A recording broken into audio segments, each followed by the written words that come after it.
विठल जी, आपकी कहानी देश के लिए एक इंस्पिरेशन है। आपके फादर ने हाथ से बर्तन धोए हैं, आपने हाथ से इडलियां बनाई हैं, आज आपके हाथ से चेनो होटल्स पूरे देश में हैं। ये परिवर्तन कैसे लाया आपने? परिवर्तन संसार का नियम है और किसी भी व्यक्ति को यशस्वी होने के लिए 3 चीज की बहुत जरूरत है: डिटर्मिनेशन, सेकंड डेडिकेशन और थर्ड डिसिप्लिन। ये तीनों चीज होने से आप अपनी डेस्टिनी खुद बना सकते हो। और इसका एक जो ज्वलंत उदाहरण है, मेरे पिताजी जो कम उम्र में हॉस्पिटैलिटी इंडस्ट्री में आए और वहां से पूरी कामत होटल की चेन बनाई। ये जो है उनसे मैं सीखा। मेरे एजुकेशन के बाद में मैंने ये देखा कि सबको सब चीज पता बुक से, किताबों से, किसी गुरुजी से मिल सकती है, लेकिन हुनर अपना होता है, जिद अपनी होती है और सबसे पहले मेहनत और पसीना अपना खुद का होता है। वो तो होना ही है। सर्विस इंडस्ट्री और बाकी इंडस्ट्री में बहुत फर्क है। जी जी। सर्विस इंडस्ट्री ये है कि एक व्यक्ति यदि उस चेन में गलत हो जाए तो पूरी चेन लुढ़क जाती है। Oh, right. इसलिए सर्विस इंडस्ट्री में आपको कोचिंग, ट्रेनिंग और सबसे important day to day briefing बहुत जरूरी होता है। पहले तो ये है dignity of labour. Dignity of labour. 20-25 साल पहले केटरिंग कॉलेज में जाना, लोग बोलते थे कि यदि तू पढ़ेगा नहीं तो केटरिंग कॉलेज में भेजूंगा। और आज जब ये टीवी पे मास्टर शेफ और ये आ रहा है तो हर एक को हो गया कि मैं शेफ बन जाऊं। एक तो ख्वाहिश होती है, दूसरा होता है हुनर। तो ख्वाहिश को आप हुनर में कैसे परिवर्तन कर सकते हैं? बहुत अच्छा कहा। ये इंग्लिश में कहावत है, talent is a gift of God and what you do with it is your gift to the God. भगवान को यदि खुश करना हो तो आप में जो हुनर है उसको 100% निकालो, क्योंकि आपका जो हुनर है वो दूसरे का हो नहीं सकता है। हॉस्पिटैलिटी इंडस्ट्री में सर्विसेज और स्किल्स के लिए क्या क्या खास जरूरत है? सबसे बड़ी बात, एजुकेशन एंड नॉलेज, ये 2 चीज सबके पास आती है। एप्लीकेशन ऑफ नॉलेज और application of education is called wisdom. Wisdom use करने के लिए आपको, यदि किसी में नहीं है विजडम यूज करना, तो उसको ट्रेनिंग, कोचिंग करके उसके फायदे समझा दीजिए। जी।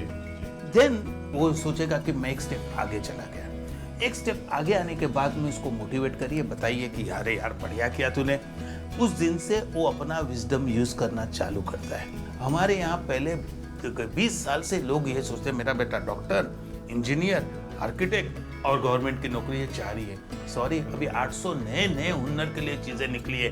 यदि आप बढ़िया बाल काट सकते हो उसमें मास्टरी करो, उसके बाद जिसके बाल जाते हैं उसके काटो।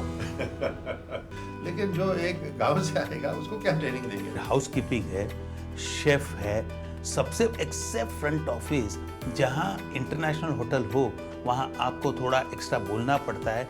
अदरवाइज आपको जो है, आपको airport representative is also a job which can be taught to a person. तो आपने होटल इंडस्ट्री में क्यों कदम रखा? मेरा दिल यही है, बात करता है कि भाई इसी इंडस्ट्री में काम करना है, कर रहा हूं और करूंगा। सबसे बड़ी बात, खरीदार चाहे कितना भी बड़ा क्यों न हो, तुम बिकाऊ बनना मत।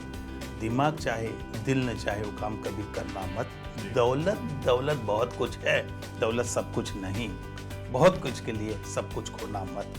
दिमाग चाहे, दिल न चाहे, वो काम करना मत, कहता है विठल कामत। वाह, क्या बात है, क्या बात। मेरे को वर्ल्ड इंटरव्यू में पूछा गया कि आपके पिताजी तो 4th पास थे, फिर भी आप लोग इतने 550 होटल बनाए कैसे?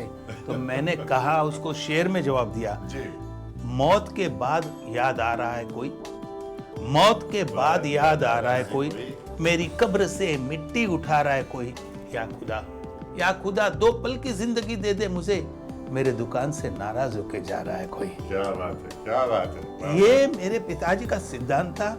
ये सिद्धांत हर हुनर वाले का होना चाहिए कि मेरी जगह से कोई जाए तो नाराज होके नहीं जाए। आज भी मुझे आदत है, मैं ऑर्किड में रहूंगा और कोई डिश हाफ से ज्यादा आई, यदि झूठी भी डिश हो तो उसमें से मैं वो खाना खा लेता हूँ।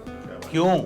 क्योंकि वो कस्टमर ने पसंद नहीं किया, उसको अच्छा नहीं लगा, इसका मतलब आप पता करना चाहते हैं कि क्यों नहीं पसंद? क्यों नहीं? क्योंकि मेरे लिए मेरा कस्टमर भगवान है। और हॉस्पिटैलिटी की इंडस्ट्री की काफी प्रॉब्लम्स हैं। उनमें भी आप थोड़ी सी रोशनी डालें। हॉस्पिटैलिटी अगेन ये इंडस्ट्री में आपको उसकी मैन पावर, दूसरी आइडेंटिफाई लोकेशन, और तीसरी सबसे बड़ा बात इको फ्रेंडली बनाना। ट्रेनिंग और कोचिंग के लिए स्कूल निकालो, जो भी 9th 10th 11th फेल लोगों को। मुझे कोई लेडी ऐसा हाथ करने वाली नहीं चाहिए, उसका हुनर है उसको सिखाओ, हॉस्पिटैलिटी में नंबर 1 आ जाएगी। उसके लिए मैं 10 लाख लोगों को तैयार करने को रेडी हूँ। क्या बात। और इसी तरह से आपने अपनी जो बहुत बेस्ट सेलिंग किताब है idli orchid and will power जो है जी। उसी के ऊपर लिखी है, यही लिखा है कि हुनर आदमी को कहाँ तक ले जाता है। मैंने हुनर की एक बात कहूँ, जी। जापान में मैंने जब रेस्टोरेंट बनाया, क्या हुआ कि हमने सितार वाला आदमी बुलाया कॉलेज से, म्यूजिक कॉलेज से, और वो आया नहीं। तो मैंने एक लड़के को वहाँ बैठा दिया और वो खाली तार टिंग टिंग करता था और ऊपर से पड़ोसन की कैसेट लगा दी। चलो हो गया, लोग खुश हो गए, वो भी खुश हो गया। दूसरे दिन उसने कहा I want to learn this sitar. क्यों? लोगों ने आए उसकी वाहवाह करी। देखिए हमेशा आप याद रखिए, हुनर क्या होता है? हुनर ये होता है उस टाइम पे मिले हुए जो अवेलेबल साधन है उसमें से आपने सामने वाले को सेटिस्फाई किया। तो फिर आपको इसका उदाहरण देना पड़ेगा, क्योंकि मैंने सुना है आप बहुत जबरदस्त बीट दे सकते हैं और उसको आपको ड्रम की कोई जरूरत नहीं है। अरे ड्रम की इसलिए जरूरत नहीं है, मेरे पास इतने ड्रम है ऑलरेडी। ये क्या है? ये जैम का बुच है, ये जैम ये कवर को कलाकार है। वो गाना है एक दौड़ सा सोनची, रिको रिको नाची। हुनर यही है, हुनर यही है। और क्या है?